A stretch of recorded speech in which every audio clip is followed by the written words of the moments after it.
जळगावसह खानदेशातील railway प्रवाशांसाठी आनंदाची बातमी आहे. ती म्हणजे गुजरात आणि ओडिशा या दोन राज्यांना जोडणारी उधना ब्रह्मपूर अमृत भारत एक्सप्रेस आता आठवड्याचे सर्व दिवस नियमितपणे धावणार आहे. या निर्णयामुळे उत्तर महाराष्ट्रातील खानदेश विभागातील हजारो प्रवाशांना मोठा दिलासा मिळणार आहे. यापूर्वी ही गाडी आठवड्यातून 3 दिवस चालवली जात होती.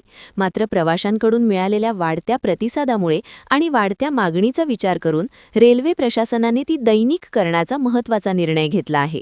नंदुरबार, धुळे आणि जळगाव जिल्ह्यातील अनेक कामगार, विद्यार्थी आणि व्यावसायिक सुरत व आसपासच्या औद्योगिक भागात ये-जा करत असतात.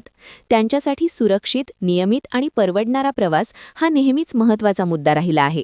आता ही गाडी दररोज उपलब्ध झाल्याने प्रवासाचे नियोजन अधिक सोपे आणि विश्वासार्ह होणार आहे.